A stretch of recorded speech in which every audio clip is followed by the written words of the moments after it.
Hello, it is Diane Cox here, back for another chat.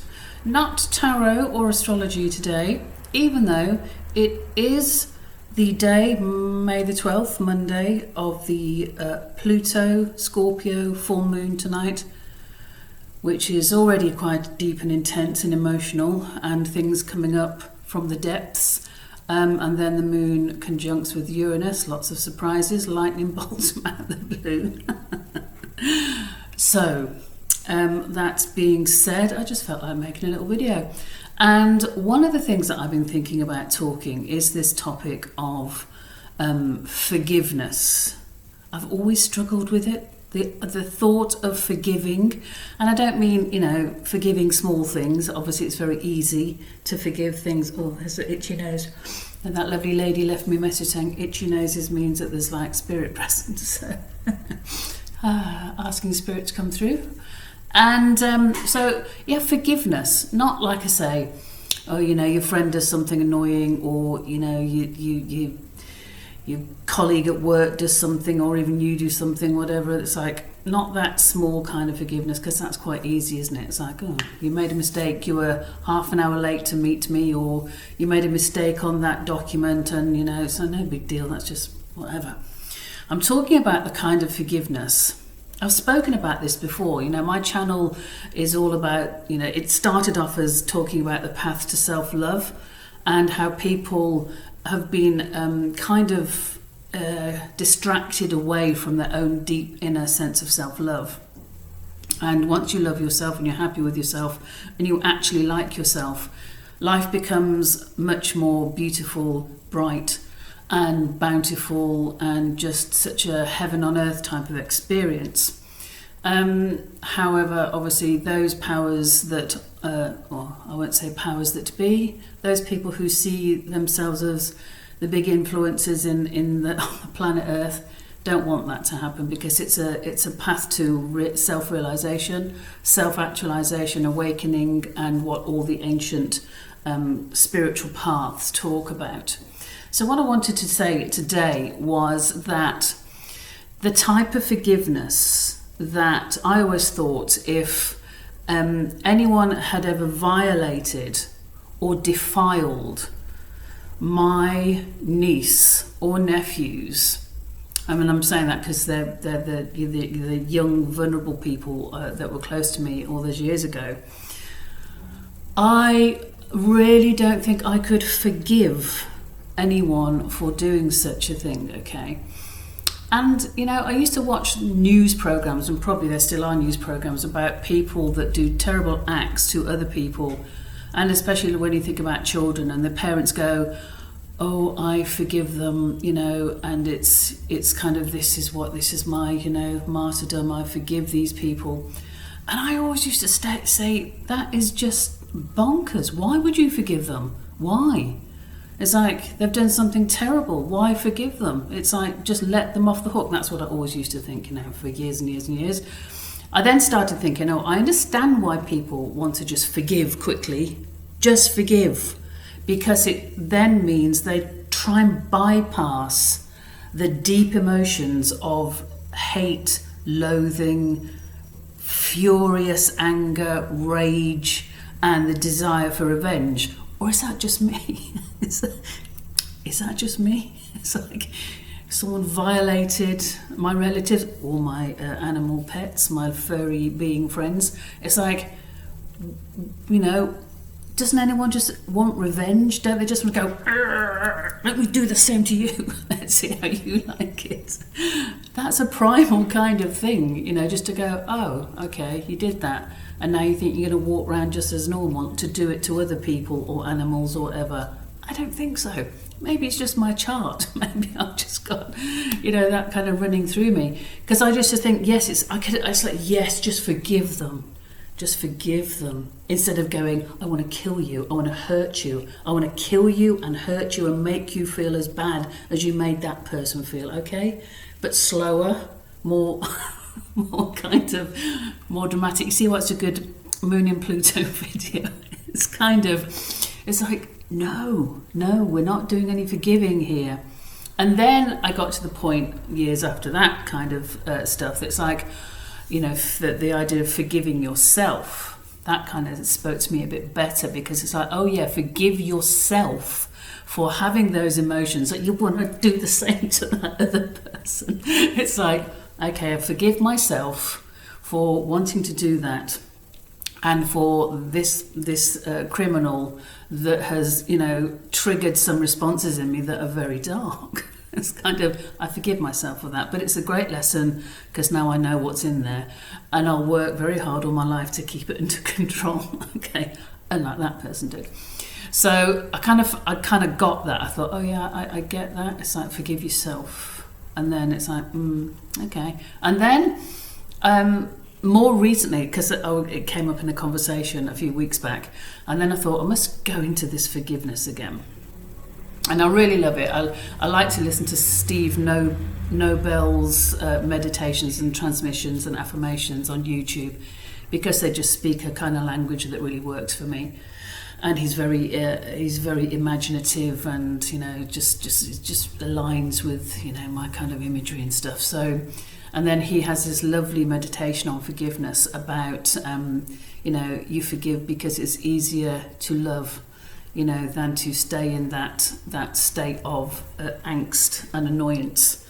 And it also aligns with not him, but the other idea that if you let people just fester in your mind, that phrase that they say, you're giving someone free space, rent-free living in your mind. So basically, to get them out of your mind, just to forgive and forget. I mean, I prefer the forget piece. Forgive what?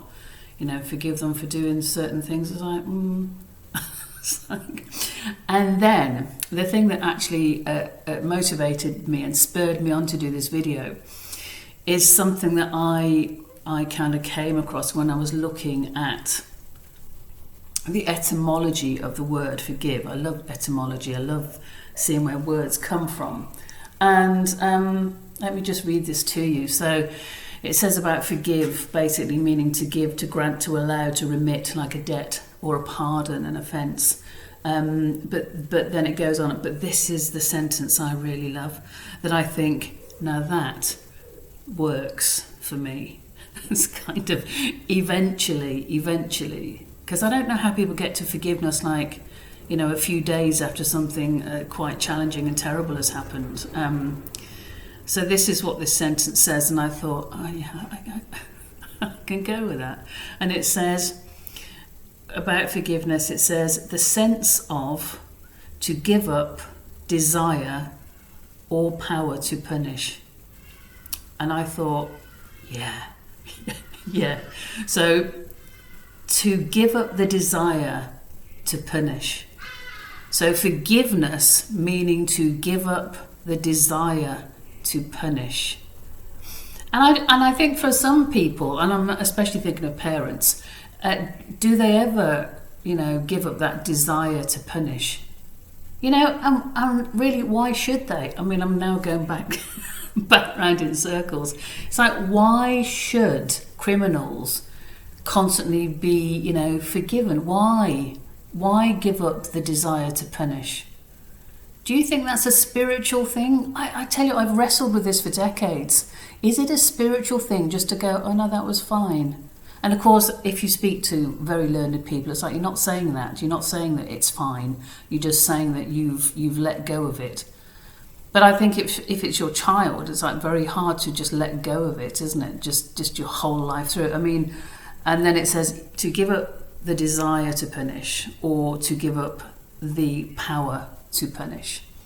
And I'm like, okay, I'd love to know your opinion about forgiveness and, this distraction from the deep, very dark shadow emotions, which revenge and the desire to make someone feel the way that they made, anyone feel whatever they did to someone else. I'm doing this.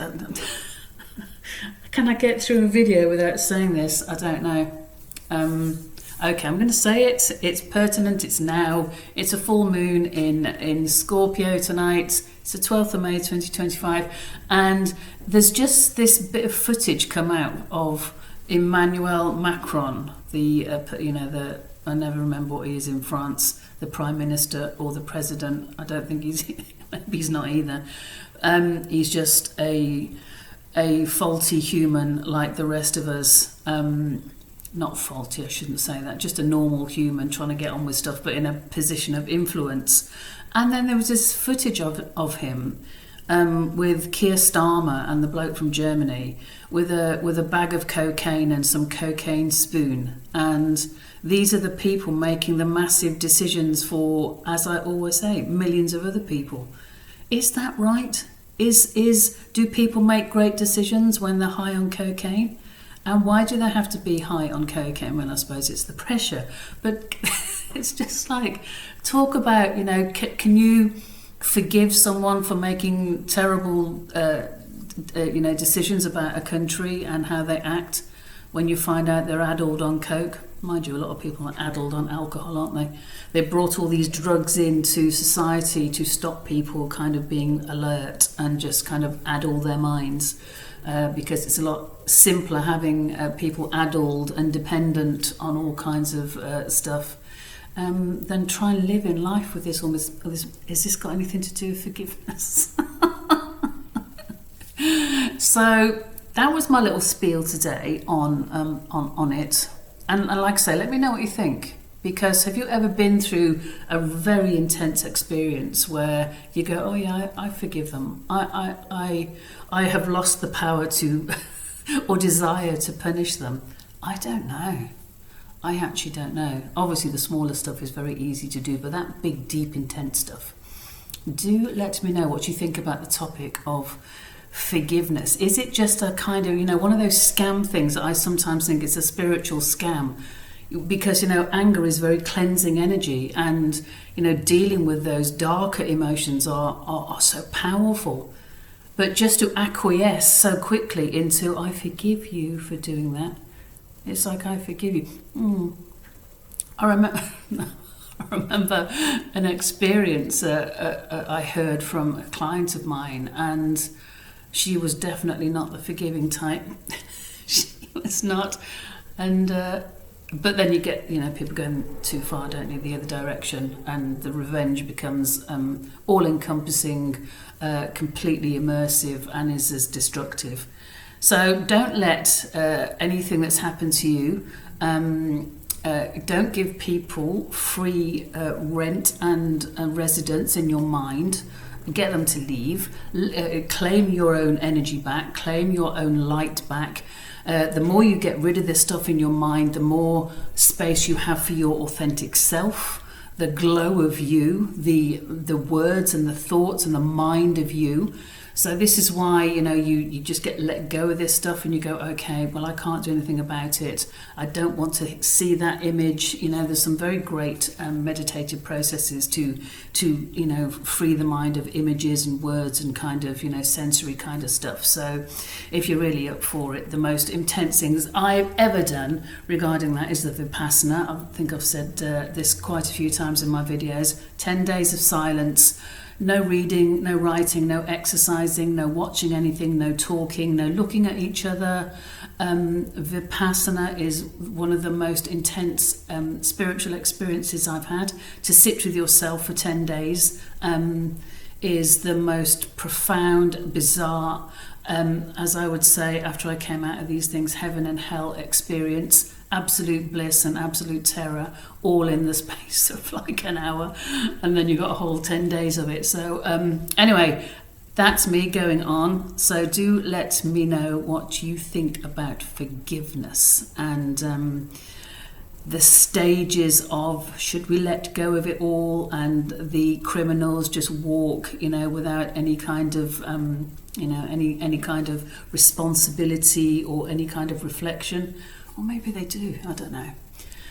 Anyway, that was my little talk for today, my little thinking out loud video. So thank you so much for watching, and I will see you again soon. Have a good full moon. Take care now. Bye-bye.